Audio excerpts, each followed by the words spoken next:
Right, good evening once again mga ka-StarCraft, and this is the final day ng round robin stage ng Tito Gaming StarCraft League. So, itong match na you're seeing right now is a match between two Protoss players, si Petix09 and si I Am Risk Taker. So we're just waiting for both players to get ready. Probably take a few seconds or minutes and then start na tayo. Yeah.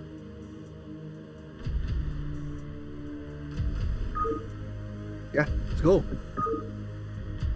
So game number 1 between Petix and I Am Risk Taker on the map Metropolis.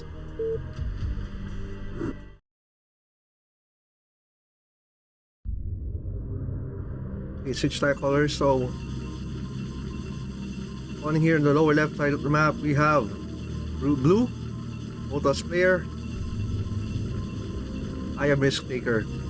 And on the lower right side of the map we have our red, Protoss player na si Petix09. So, pasensya na no if medyo slightly bulol ako magsalita. May sugat actually yung dila ko. And it's kinda hard for me to talk. But yeah, the show must go on. And I know most of you watching are very excited kung ano magiging resulta. Again, this is the final day ng round robin stage. So, after 12 midnight tonight, madedetermine na natin kung sino yung top 4 will be going to the semifinals, which will take place next week. So magkakaroon ng 7-day break after tonight, give players a chance to rest and even practice. Tapos semifinals na best of 5 ang kasunod. Yeah, so far, interesting. Okay, si Risk opened up in the gateway. Si Petix naman hindi pa rin naging gateway. Okay, very late gateway from Petix for some reason. Not sure why. Pero this is a very late gateway. Meanwhile, si Risk naman, faster double gate. Medyo delikado ang ginawa ni Petix, delaying the gateway, and now he's taking that simulator.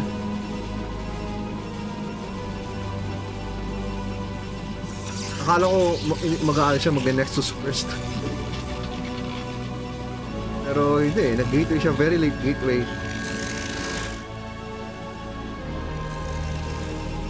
Here si Risk, yeah, finally may isang Seraph out. Probably he's gonna send it across the map. So, puro gateway simulator, wala pang core. Inuna ni Petix mag gateway before core, which is interesting. Currently, si Risk ahead in supply. Of course, yung isa doon Zealot, and I'm not sure if ng Zealot, si Petix probably gagawa siya ng Zealot kasi wala siyang army. Tatlong gateway. Okay, Petix going for 3 gateways. Ha! 3 gateways, no core, pero nag-gas siya. And si Risk naman, okay, walang core, kaso ito, this spots this scouting probe. And I think na hindi lang niya na-control, kaya hinahabol tuloy ng Zealot ito yung probe. Kaya nakita ni Petix what was happening there, decided to control and move this Zealot towards the direction ng base ni Petix. Petix has 1 Zealot. Kayang-kaya to ma-hold ni Petix, definitely isang Zealot lang to. Yan na, bakbakan. Mukhang delikado ang Zealot ni Petix. Let's take it down the combination of attack ng probe and Zealot, kaso it's another Zealot here taking out yung Zealot ni Risk, so even sila. Trade off ng Zealots. While meron ng dalawang Zealot out si Petix, and Risk following up with 2 Zealots of his own. Inatas yung probe, so it's now we're trying to kill, but that Petix targeting down at probe ni Risk. Pero yan, namula yung isang Zealot niya, delikado, no? Lamang currently si Petix, si Risk sa HP, kaso no, Uh, yeah, Pitix just loses that one Zealot almost for free there. Kasi yun nga, lamang pa rin siya. Nasa home court advantage. Pitix can just follow up with more Zealots coming out from his home base. You can see, no, Risk is targeting down this Zealot. So masyado masikip kanan. Already, 2 Zealots got taken down. Grabe yung pagkakontrol ni Risk. Pitix naman, ala ko. Okay, so more Zealots coming out and yeah, Pitix just holds that. We're seeing now finally Dragoons coming out from Risk. And although less damage ang madideal nila sa Zealots, you can kite with Dragoons. Yun ang difference. And let's see if Risk actually targets down itong pulado. Set, mukhang hindi niya nakikita. But look, yan ang sinasabi ko, di ba? Good micro, pwede kang can kill Zealots. Yan, nakita mo, lamang na lamang kung sino yung talagang maka-Dragoon. Of course, kung masyado marami Zealot, it's kinda difficult to do. Look at that Risk, just microing perfectly. Out microing Pitix. Si Pitix naman, wala pang cybernetic score, ngayon pa lang pabuo. And Risk is just gonna eat away all these Zealots, so hiniwalay niya si Pitix para i-distract si Risk from going all in sa base niya. And mukhang Risk is taking the bait. This is actually good for Pitix right now. Nilulure away niya ang Dragoons ni Risk while trying to get some scouting intel. Makikita niya yung Citadel ni Risk. And what's this? Yeah, Pylon. He's trying to kill a probe. Gets one probe with that Zealot. Ooh. Sabi nakapatay pa siya ng isang probe. Pero yeah, we can see sabi ng Dragoons getting rallied. Ako po. Okay, 7 Dragoons versus walang army si Pitix. Naka. Okay, 2 Dragoons ako po. Delikado. Kunti yung army ni Pitix. So, nami pang parali na army. Ni Risk, kaso if ma-miss micro ni Risk, uubusin Dragoon. But yeah, 3 Dragoons versus 2. Ako ba, this is looking very dangerous. Pitix right now.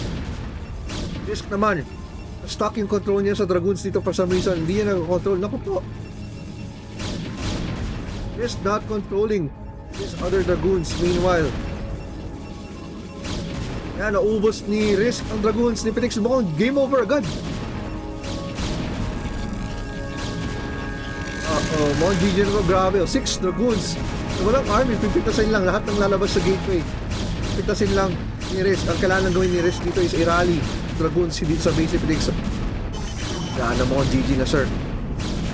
This is looking GG. And probes are forced dito sa gera.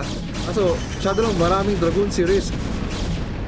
But that supply count 45 versus 11 and GG. That is game 1 in favor of Risk right there. So we're just waiting for the quit gagawin ni Pitix and we'll be moving on to game number 2.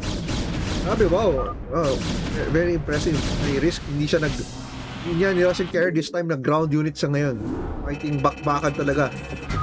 And that is something new we're seeing from Arnel kasi normally Arnel to Risk yung pangalan kasi ng player na yun talaga normally rush carrier pero this time talagang mano-mano tinapatan niya with ground units and that's a big change. Siguro na bigla si Pitix doon, in-expect niya mag-rush carrier pero hindi yan ang ginawa ni Risk. Now, we're proceeding to game 2. We're just waiting for Pitix to select the map.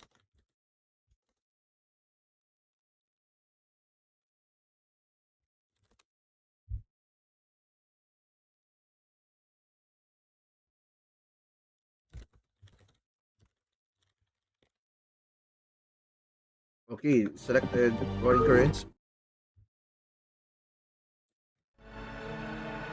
Roaring Currents for game number 2. Favorite nila to, no? Again, that's 1-0 in favor of I Am Risk Taker. Grabe. Now we're here in Roaring Currents.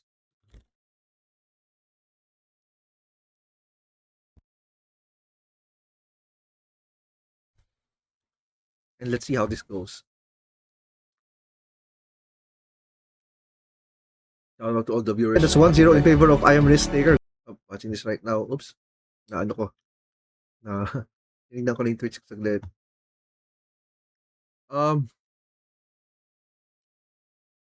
Yeah, okay. Sabi ni Tayo to, akala ko nanalo si Pitik Skyheart. Yes, nanalo si Pitik Skyheart. Yes. So, yun, may one win currently si Pitik sa scoreboard niya against kay Heart. Pero tapos na yung games ni Heart. Pero mamaya, after ng 12 midnight, we'll be checking all the scores. Tignan natin kung sino yung top 4. So, yeah, we're just waiting for the risk taker to join.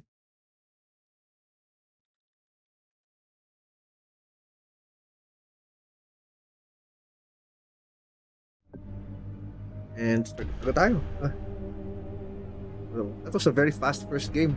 Which is unexpected kasi normally pag kalaban ng mga players si I am risk taker, normally talaga matagal yung games. And si Risk, ang taas ng stamina niya. And normally, yung mga kalaban ni Risk talagang gusto i-rush down si Risk kasi ayaw nilang patagalin. But this time, si Risk na yung nagbadali. Tinake na yung opportunity, which is really well done, honestly. Bitix naman, I believe yung naging problema doon was yung very late, gateway. And yung late tech. Kaya siya nadali. Okay, now we're going to game number 2 on Roaring Currents. The favorite map, almost everyone's favorite map kasi madalas ito yung pinipili nila for game number 2. So spawning here on the upper right side of the map, we have our blue Protoss player, the I am risk taker, and on the lower left side, we have our red Protoss player, Pitix. So kailangan bumawi ni Pitix dito if he wants a game 3 and a chance na manalo siya dito. And yun, si Risk actually, like based on scoreboard, si Pitix if manalo dito, he probably won't make it to top 4 based on scoring right now. Pero, bragging rights, man. Manalo dito si Pitix, no? That's bragging rights. So, Pitix is currently battling for bragging rights. Si Risk naman, very crucial tong game. He needs to really win this best of 3. Kasi yun yung magbibigay sa kanya ng potential to be one of the top 4. So yun, kay Risk very crucial tong game na to. Kay Pitix is more of bragging rights. But still, di ba, ayaw naman ni Pitix na go down and give free wins sa kanyang kalaban. And yeah, hands down kay Pitix for being a sport actually. And nanalo siya kay Heart and Music. So, parang yesterday ba yun or the other day. So yeah, risk taker first ulit sa gateway, and yun, earlier na yung gateway ni Pitix ito, siguro he learned from the mistake previous game. I don't know, baka na-distract na siguro si Pitix sa previous game kaya na late yung kanyang gateway. Yun talaga laking bagay talaga yung few seconds of delay would mean the difference between life and death dito sa StarCraft. Now Pitix with the earlier scout, pero si Risk double gate, same opener gagawin niya, Zealot openers, and then 2 delayed gas and ore. But then again, nasa Roaring Currents tayo, so the rush distance is really malayo. Yeah, Pitix with the faster tech. Pitix this time going for the faster Dragoon kasi ginawa niya previous game na triple gates, which kinda did nothing sa kanya. Oh! Huge. Okay, gas steal. Gas steal naman kay Risk. Kaso yung build ni Risk naman, opener niya is not really set up to do na sabi nga ni Risk. Kasi ginagawa ni Risk sa kalaban niya, madalas ninakawan ng gas. Pero yun, in this case though, I don't think this gas steal will do that much kasi yung build ni Risk, kasi Zealot opener, double gate would mean most of the time the Zealot opener. So yeah, it's gonna delay Risk, pero yung opener ni Risk does not require gas, at least initially. Definitely siguro may at least may konting impact to. This would cause Risk to not send Zealots over para sirain yung assimilator so that he could get his gas ASAP. Kasi if he doesn't tech up, baka ma-out-tech siya ni Pitix in terms of robotics, Citadel, Templar Archives, and all that stuff. And baka matalo si Risk na, pero look ang response na ginawa ni Risk. very fast Nexus. Siguro kasi nalaman niya nga na yung rush distance malayo sa map na to. So he decided to go with an earlier second Nexus. Wow, 2 gate. 2 gas, kumbaga gasless expand 2 gate. Or Protoss version. Yan, finally si Ptix since the ground out. May isang Zealot si Risk nakapasok sa base. Ptix na see if he could get a probe. Getting down a probe. One probe goes down. And kinokontrol ni Ptix na iniilangan niya with all smite. Kaso, ako po, na-agro yung Zealot. Risk only gets 1 probe, but still 1 probe is 1 probe. Bakbaka pala dito, okay. There's actually a Zealot from Ptix getting in. Now they are kinda even supplied. Definitely economy-wise, the Risk would be ahead very soon if hindi ma-punish itong Nexus niya. Meanwhile, si Ptix may faster Dragoon. So, yeah, I'm looking. Mas gusto ko yung army composition Ptix right now kaysa ka pure Zealots ni Risk. Yeah, but nakadepende sa micro. If hindi ma-micro, Ptix, so hinayaan na niya mag-combat ito without any control. He could be in trouble. And yun na, one Zealot falls for both players. And Risk just trying to get this Dragoon. Ako, hindi na ako control ni Ptix. He's struggling to control these 2 Dragoons right now. And si Risk naman being very, focused fire sa pag-control niya. Tinatarget niya kung ano yung nearby Dragoon na pwedeng atakin. Now, Risk is just going to fall back with all his Zealots. Kaso yun ang 4 na Dragoons against Zealots. And wala pang core. Okay, meron ng core. So probably, Risk is just waiting for Dragoons to come out. So kailangan magawa ni Risk to stall out. Probes have been used to fall back. So I mean, pilit niya, inatras na lang ni Risk yung kanyang mga probes. And one Dragoon falls for Ptix na I don't think that should have happened. Yeah, now we're seeing 3 Dragoons against 4 Zealots. Looks like another Dragoon will fall. Naku po. Risk is going to hold this definitely. And na-outmaneuver. Kasi sayang, natrap ko sana yun. Na-outmaneuver currently ni Risk. Si Ptix. And currently, it's looking like, yeah, mo-hold to ni Risk. Maging ahead si economy si Risk after this push. Ptix should just fall back and macro up. Wala. Ptix now producing with 2 Nexus. Si Ptix naman, siyan ko, Ptix again, Risk. 2 Nexus ang pinaproduce niya ng probe. Uy, hindi umiilaw. Pero once makita, papailawin niya yan. Si Ptix naman, behind the economy na you got the supply difference. 16. So this is not looking good for Ptix now. Risk going for a counter-attack. Yikes! Will this be an early GG? Let's see. Ptix sneaking out the probe. Kita yata ni Risk pero hindi na pinsa. Oh, pero may Dark Templar. Okay, yung ano. Baka defensive Ptix dito kasi meron sa Dark Templar. Meanwhile, si Risk has no form of detection as of yet. And pa-forge pa lang siya. Risk needs to stall itong Dark Templar bago umabot sa base. Ayan, pina-fall back na yung Dragoons niya. He needs to get some cannons ASAP. I'm not sure if aabot, no? Alam ko matagal yung build na time ng cannon. Ngayon si Ptix with the counter-attack with DTs, grabe. Maunyahan niya si Risk sa DT normally. Si Risk yung mas mabilis sa DT kaso ngayon forced to pull back. And cannons are gonna be made dito sa main. Inatras niya yung mga probes dito sa natural. I think that's the good choice. I-trust na lang until magka-detection. Yeah, now DTs are going in. Now Risk is just gonna try to block these DTs. He's kind of trying. Ayan. Naku po, nakapasok ang DT. Naku po! DTs getting on top of the cannons. Walang cannons, na-cancel lahat. Na-destroy yung Ptix yung cannon. Risk, this is dangerous for Risk right now. Robotics, cannon, being targeted down. Very good targeting by Ptix right there.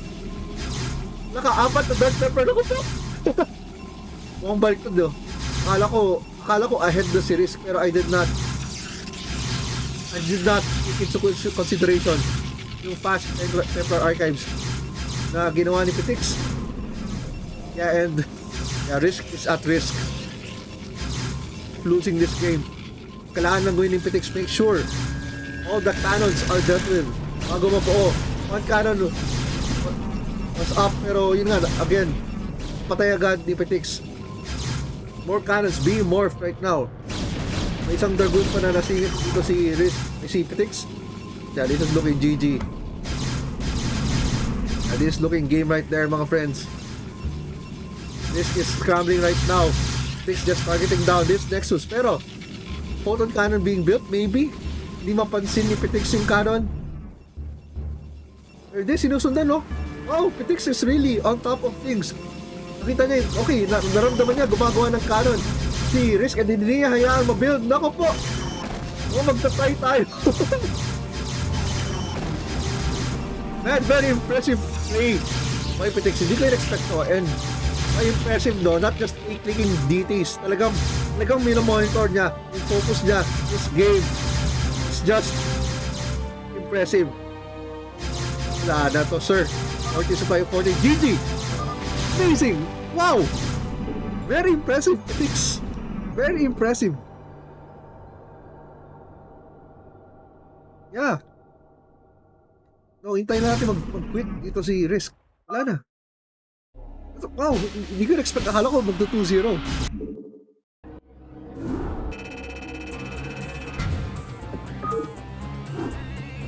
That was amazing. Yeah, well, that was impressive. 1-1. Cool. Ang bilis. Alright. Wala akong masabi. No, yun, kasi if hindi nag-focus si Petix doon, yung mga detail niya magwawala lang like crazy, and then good na lang may cannon, and then suddenly wala na.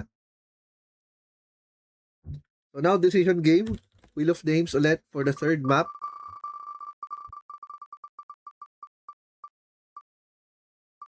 Okay, we're now going for Polestar.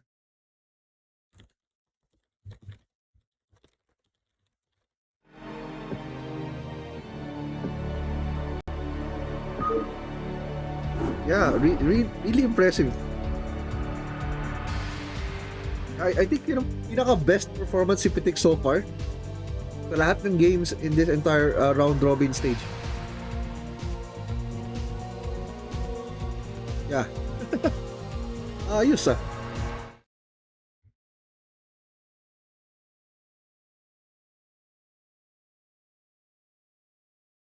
Yeah, really impressive. And now game number 3. Okay, nag-spin the wheel na ako for the third map.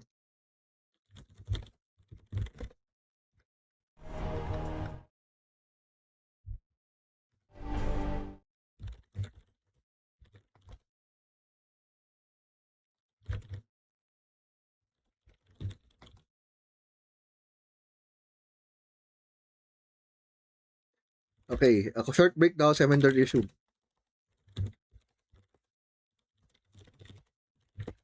Para sa maging long game na tong third game. So, we'll be back. 5 minutes mag-start tayo.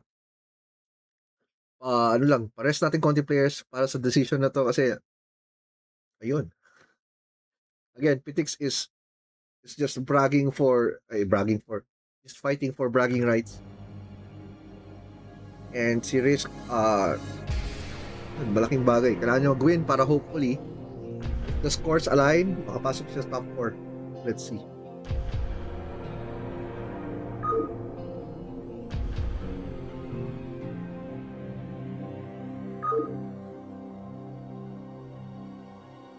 We'll be back in a bit. So grab snacks, water, chair, and yeah.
Alright.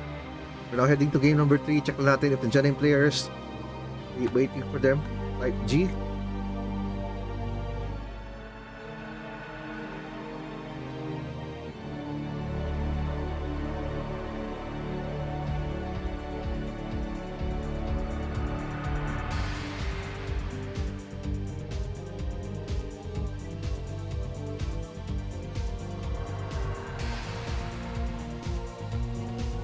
Alright, both players ready. Let's go. Game number 3.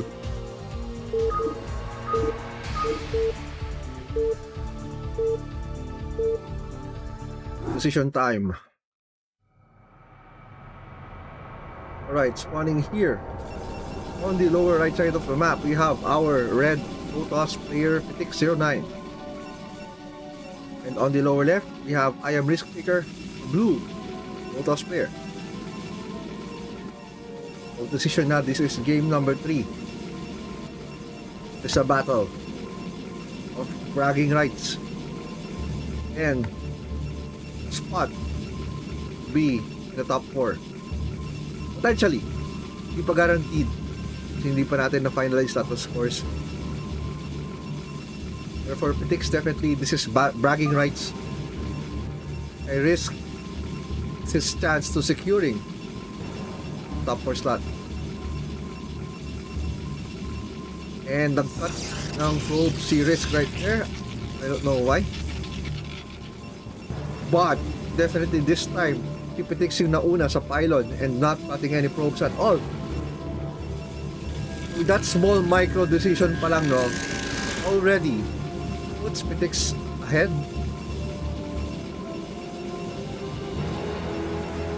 See, mag-gateway ba? Gas muna? What? Huh? Gas before gateway? What?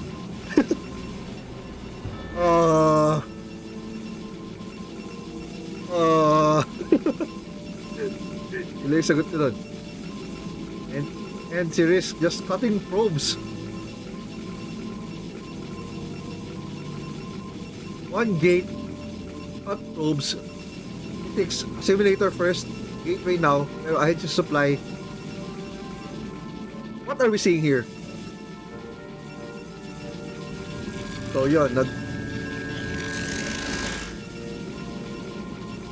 I believe yung kay Risk, mistake lang yan. Hindi niya sinasadya mag-cut ng probe siguro, pero I think he's focused too much sa tech niya. And kinancel niya, another waste of minerals right there. And Pitik's looking to steal gas, pero naunahan na siya ni Risk this time, and this time Risk with the core, Zealot just popping out. Yeah, I think nauna si Pitix sa core tech, cybernetics core other. And now second gateway being added. You can see suddenly lamang na si Pitix sa supply.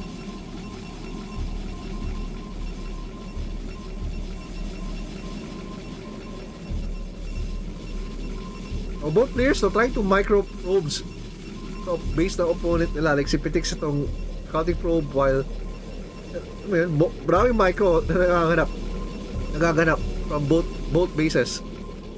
Pero this time may Zealot si Risk dito, going to cause damage dito sa base ni Pitix. Wala pang army si Pitix right now. Mas medyo nag-hit na supply block, killing one probe. Yikes! Walang army si Pitix. What happened? Or maybe naka-Q, hindi lang lumalabas. The probes going down. Pitix already. Okay, 2 probes. I guess good. That was a good defense of pulling those probes para makill yung Zealot and yung 1 probe ni Risk. And still Pitix is ahead in supply right now. Wow, grabe, Pitix is out macroing Risk right now. Si Risk naman kinda distracted. I don't know, hindi siya nagpo-produce ng probes.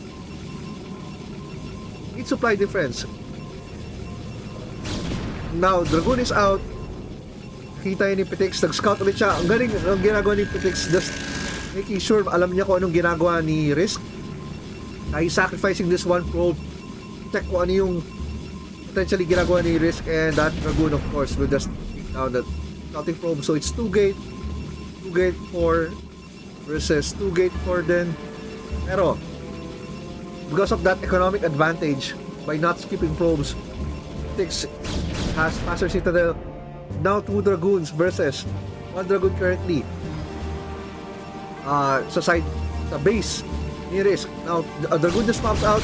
Kailangan to kontrolin properly ni Risk. Kung hindi, naku po, wala daw ang life ng isang Dragoon. So this is still playable no from Risk. Kaya lang ahead. Okay, ngayon finally nakala ko third Dragoon popped out. Next, those probes assisting pagpatay ng Dragoon ni Pitix. And Risk holds with amazing control right there. So dalawang Dragoon niya are just good as dead. Well, useful pa naman to. Yung damage kaso kailangan niya alagaan, lagay niya sa likod. Pitix has to target this down, otherwise masayang. Naku, hindi ata nakatingin. Hindi na check. Pitix ang hit points, just donating his Dragoons. What are you doing, Pitix? What are you doing? Sayang advantage mo, suddenly nakakatch up na si Risk with the supply. Ngayon 4 Dragoons against 1 Dragoon. But again, yan na, Templar Archives just built.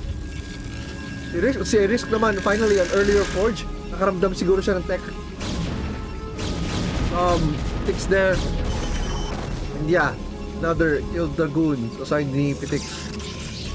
Ayan na, so natuto na si Risk. May cannon na siya this time. And the DTs are out. Same strategy from Roaring Currents. But this time, si Risk did not expand earlier. Ayan na, Dark Templars are out. Diretso nga sa base while si Pitix nag-scout this probe here. Balak siguro mag-ninja base maybe. Or sila-check niya if may ninja base si Risk.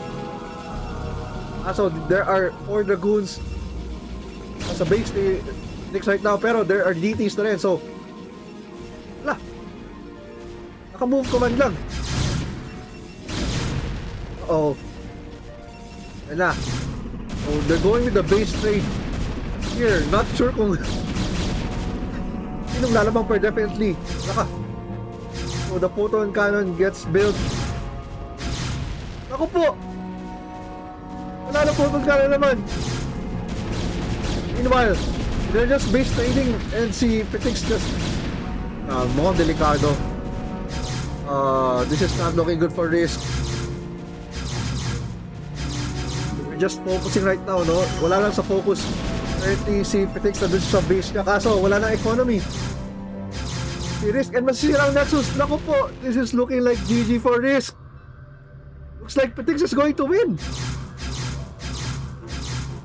Walang detection. And GG! GG! Wala si Petix. GG! Same strategy. Who won? Fair and square. Wow. Wow. May focus si Petix. So, that's 2-1. So, Petix just won his second game dito sa round robin. Let's see. Risk. Yeah, unfortunately, I don't think aabot na si Risk this time sa top 4. Sadly, but it is what it is. So, yun. Wow. Amazing performance by Petix. Definitely, and of course, good job. Kay Risk, really trying his best to improve. And this time, nais lang siya sa DT. Sarili niya strategy na ginagawa madalas. So yeah, we'll be back again at around 9 o'clock for a game between Milski and Sisig. So it's going to be Eran versus Zerg. And yeah, let's see. So see you in a bit. Dinner muna tayo guys, and see you later.